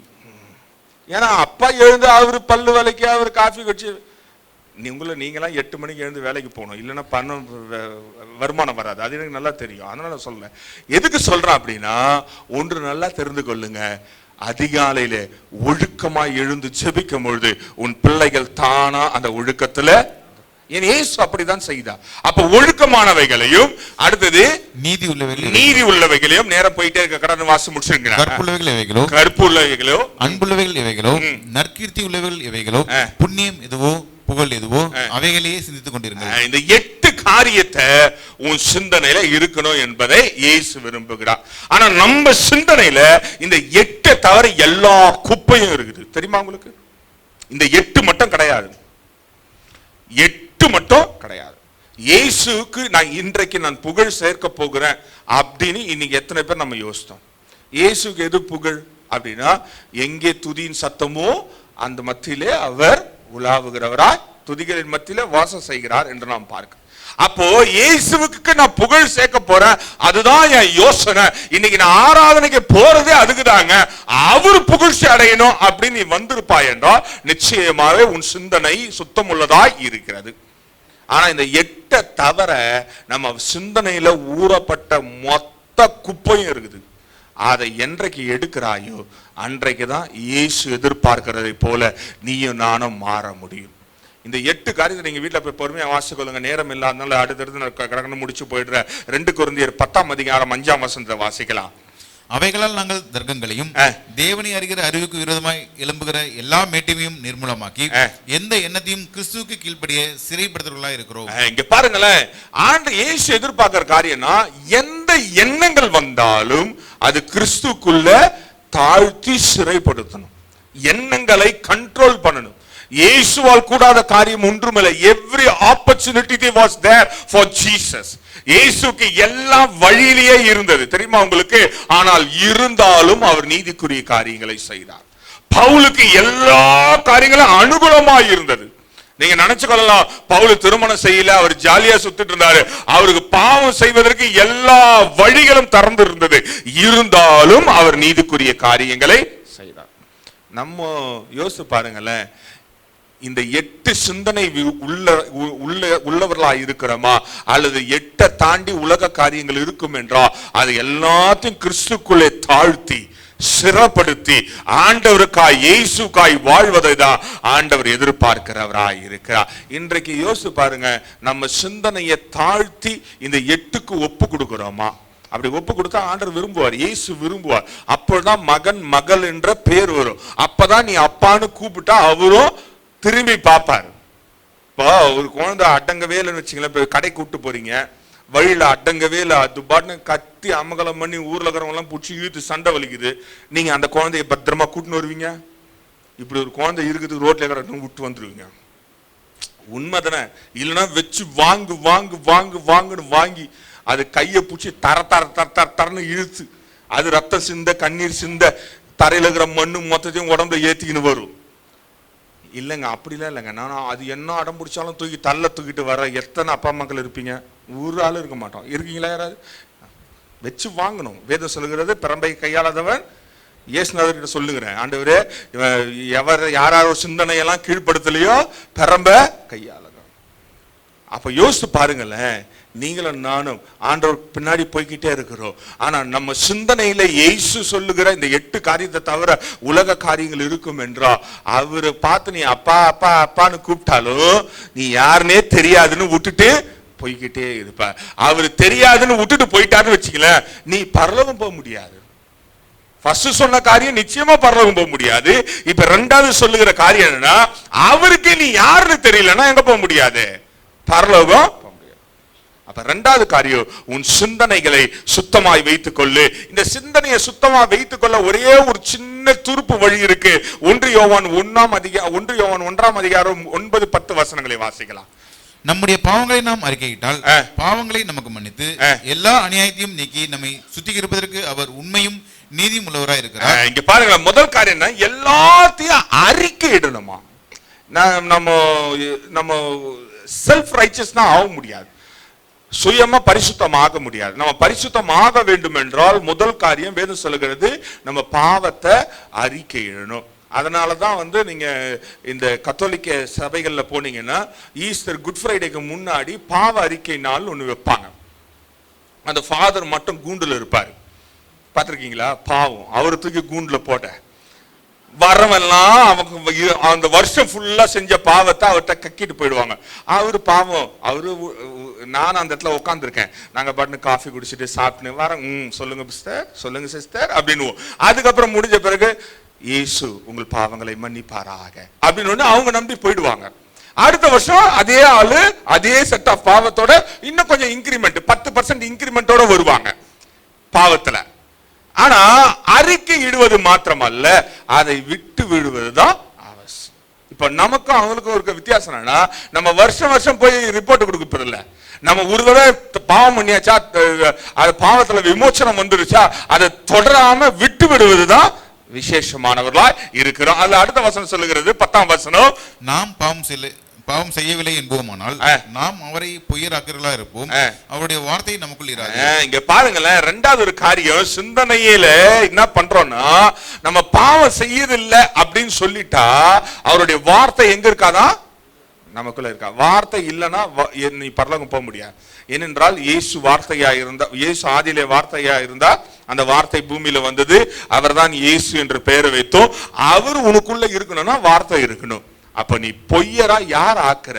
அவரையே நம்ம பொய்யரா ஆக்கிறோம். அப்படி என்றால் பாவம் எளிதாய் நம்ம வாழ்க்கையில வரும். ஆனால் அதை அறிக்கையிடும் பொழுதுதான் நம்ம உண்மையிலேயே பரிசுத்தவான்களாய் மாறுகிறவர்களாய் இருக்கிறோம். இன்னும் 2-3 காரியத்தை பார்த்து நம்ம தொடர்ந்து முடிச்சுக்கலாம், கவலைப்படாதீங்க.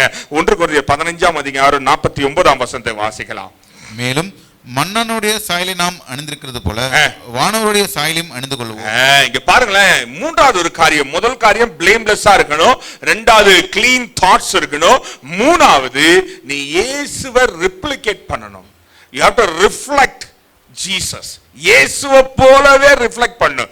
ஏன்னா நம்மள மண்ணான சாயலாக இருந்தாலும் அவருடைய சாயலை பிரதிபலிக்கிறவர்களாய் இருக்கணும். அவருடைய சாயலை பிரதிபலிக்கிறவர்களாய் இருக்கிறவங்கள தான் இயேசு விரும்புகிறவராய் இருக்க. ஏன் ஆண்டவர் இந்த அப்போஸ்தலர்கள் ரொம்ப நேசிச்சாரு அப்படின்னு நான் ஆராய்ச்சி பண்ணி பார்க்கும்போது ஒண்ணு கண்டுபிடிச்சு என்ன தெரியுமா, அவங்களுக்கு சொந்தமா ஆசையே கிடையாது. சொந்தமா மீனவன் எவ்வளவு சாப்பிடுவான் தெரியுமா உங்களுக்கு? எத்தனை பேர் மீனவர்கள் சாப்பிட்றத பார்த்துருக்கீங்க? அப்படி இல்லைன்னா இந்த கடற்கரை பக்கம் போனீங்கன்னா அங்க மீனவர்கள் கடை வச்சிருப்பாங்க. அவங்க கடையில போய் சோறு வாங்கினாங்களா அந்த சாப்பாட்டை 2 பேர் சாப்பிடலாம், அந்த அளவுக்கு சாப்பாடு கொடுப்பாங்க. ஏன்னா அவங்களுக்கு அது சாதாரணமா சாப்பிடுவாங்க. அப்படி சாப்பிட்ற ஆளையே என் ஆண்டவர் ஒரு ரொட்டி தின்னு வேலையை ஜெயில உட்கார வச்சாரு. யாரு? பேதுருவ. ஜெயில நான் தட்டு நிறைய சோறு போடுவான்னு நினைச்சீங்களா? அந்த காலத்துல ரொட்டி தான் கொடுப்பாங்க. ஒரே ஒரு ரொட்டியை கொடுத்து அவனை தூக்கி ஜெயில வச்சிட்டாரு. இவன் எப்பவுமே குறை சொல்லல. ஆனா நம்ம எப்படி தெரியுமா, ஒரு வேளை சாப்பாடு சரியில்லை, நம்ம கேட்டு ஜோம் பண்ணி பிரியாணி கிடைக்கலன்னா, ஆண்டவரே என்ன ஆண்டவரே இன்னைக்கு ஞாயிற்றுக்கிழமை நான் கறி கேட்டேன், ஞாயிற்றுக்கிழமை கறி கிடைக்கல. அப்போ ஒண்ணு யோசிச்சு பாருங்களேன், அவரை போல மாறுவதுதான் மூன்றாவது காரியம் ஆண்டு எதிர்பார்க்கிறது. இந்த காலையில எத்தனை பேர் நம்ம அவரை போல மாறி இருக்கிறோம்? அவரை போல மாறல அப்படின்னா பரலோகம் ரொம்ப கஷ்டம். என்னை ஒருவன் பின்பற்றினா அப்படியேதான் இருக்கணும், இயேசுவை போலவே. இந்த சீசர்கள் ஒருவர் கூடங்க ஆண்டவர் முறுமுறுக்கவே இல்லை. பேதுரு கேள்வி கேட்டான், நோண்டி நோண்டி கேள்வி கேட்டான். ஆனா ஆண்டவர் செய்வதை குறை சொல்லவே இல்லை, முறுமுறுக்கவும் இல்லை. ஆண்டவருடைய டவுட் கிளியர் பண்ணாங்க. ஏன் ஆண்டவரே நீ சொன்னா பேய் ஓடுது, நான் சொன்னா ஏன் ஓடலன்னு கேள்விதான் கேட்டானுங்க. டவுட் கிளியர் பண்ணிக்கிறாங்க. ஆண்டவர் சொன்னாரு, கொஞ்சம் விசுவாசத்தோட என் நாமத்தினால நீ எதை செய்தாலும் அது நடக்கும். அதன்படியே செய்தார்கள். இன்றைக்கு ஒன்று யோசித்து பாரு, ஆண்டவருடைய சமூகத்துல நம்ம வந்திருக்கிறோம். இயேசு என்ன எதிர்பார்க்கிறார் என்றால் 3 காரியம். 1, குற்றமில்லாத ஒரு வாழ்க்கை. இந்த குற்றமில்லாத ஒரு வாழ்க்கை ஈஸியா நம்ம வாழ்க்கையில குற்றப்படுத்தக்கூடிய சமுதாயம் இருக்கிறது. ஆனா அதுல குற்றம் இல்லாமல் வாழ்வது ரொம்ப கடினமான ஒரு காரியம். அதுல வாழ வேண்டியது அவசியம். 2வது ஒரு காரியம், உன் சிந்தனைகள் தெளிவா சுத்தம் உள்ளதா இருக்கணும். நம்ம சிந்தனை எல்லாம் இந்த உலக பிரகாரமான காரியமா இருக்கும் என்றால் அது எல்லாம் ஒழிந்து விடும், எல்லாம் அழிந்து போய்விடும், எல்லாமே உன்னை வெறுத்து விடும். ஆனா உன் சிந்தனை பரலோகத்துக்குரியதாய் இருக்கும் என்றா, நீதிக்குரியதாய் இருக்கும் என்றா, அன்புக்குரியதாய் இருக்கும் என்றா, நியாயத்துக்குரியதாய் இருக்கும் என்றா, ஆண்டவர் உன் சிந்தனையில வாசம் செய்கிறவராய் இருக்க. மூன்றாவது, ஆண்டவரை பிரதிபலிக்கிறவங்களா மாறும். நம்ம மண்ணான மனிதர்கள் தான். எப்படி பிரதிபலிப்போம் அப்படின்னா கொஞ்சம் கஷ்டம் தான், கொஞ்சம் கஷ்டம். ஆனா ஆவியானவர் இருக்க இருக்க இருக்க இருக்க அது இறுகி பயனுள்ள பாத்திரமாய். இந்த குயவன் கையில மண்ணு பாத்தீங்கன்னு வச்சுக்கலாம், அது மண்ணு தான். அவன் மெரிச்சு மெரிச்சு மெரிச்சு என்னதான் அவன் அழகா பானையை செஞ்சு வெயிலே வச்சாலும் அது பயன்பாட்டுக்கு வராது. தெரியுமா உங்களுக்கு? பானை செய்யறத பார்த்திருக்கீங்களா? பானை செஞ்சு வெயில தான் வைப்பாங்க ஃபர்ஸ்ட், ஏன்னா அது கொஞ்சம் அது ட்ரைனஸ் ஆகணும். அது ஓகே, வெயில வச்சு நல்லா ஒரு 100 நாள் வெயில வச்ச பிறகு எடுத்து பயன்படுத்த முடியுமானா முடியாது. அது தீயில இட்டாதான் அது பயன்படவே. அதே போல உன்னுடைய மண்ணான மனிதன் இயேசு எதிர்பார்க்கிற காரியம் என்னன்னா, நீ என்னான மண்ணு தான், மண்ணுக்கு தான் போகுது இந்த சரீரம். ஆனா ஆவி ஆத்மா சரீரம் 3 சுத்தம் உள்ளதாய் அதை காக்கப்பட வேண்டியது நம்மளுடைய கரத்துல இருக்கு. இன்றைக்கு நீ காக்கல அப்படின்னா நாளைக்கு ஒருவேளை ஆண்டவருடைய வருகை இருக்கும் என்றா நீயும் நானும் அவருடைய ராஜ்யத்துல பயனுள்ளவர்களா இருப்போமா அல்லது பயனற்று? வேதத்துல வாசது போல பொய்யர் எங்க இருப்பாங்க நமக்கு தெரியும், முறுமுறுக்கிறவங்க எங்க இருப்பாங்கன்னு தெரியும், அல்லது சுய இச்சையில் இருக்கிறவங்க எங்க இருப்பாங்கன்னு தெரியும், அல்லது சுய நீதி பேசுகிறவங்க எங்க இருப்பாங்கன்னு வேதம் தெளிவாய் சொல்லுகிறது. இவர்கள் யாருமே எங்க போவது கிடையாது, போறதே கிடையாது. இவங்க யாருமே பரலோகன்ற கிடையவே கிடையாது. ஆனா இவங்க பேசத்தெல்லாம் பாருங்களேன், பரலோகம் போவோம் பரலோகம் போவோம் பரலோகம் போவோம். ஆனா மொத்தம் பேசத்து பொய், சுயநீதி அல்லது முறுமுறுக்கிற காரியங்கள் அல்லது அவதூறான காரியங்கள் அல்லது இச்சைக்குரிய காரியங்களை பேசி பேசி பரலோகம் பரலோகம் கடைசியில் அங்க போறதே கிடையாது. சிந்தனையில உலக காரியங்களை வைத்துக்கொண்டு நிரப்பி வைத்துக்கொண்டு ஃபுல்லா உலக காரியங்கள். ஆண்டவருடைய சமூகத்துல வந்து ஜோம் பண்ணா கூட லிஸ்ட், உலக லிஸ்ட் தான் போடுறது.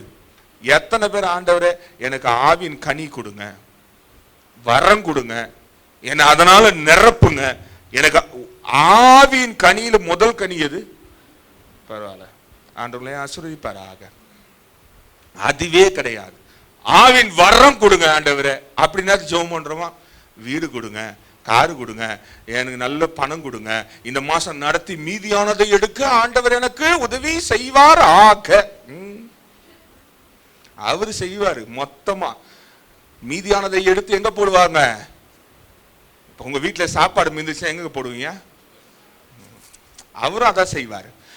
இயேசு எதிர்பார்ப்பதை போல நம்ம வாழ்க்கையிலனா நம்ம அப்படி இருக்கிற மீதியானவர்களை எடுத்து எரிகிற அக்கினியிலே டப்புன்னு போட்டுருவார், முடிஞ்சிச்சு. அதனால ஒண்ணு ஞாபகம் வைத்துக்கொள்ளு, இயேசுவை போல மாறாவிட்டால் நிச்சயமா பரலோகம் கிடையாது. இயேசுவும் ஏற்றுக்கொள்ளவே மாட்டார்.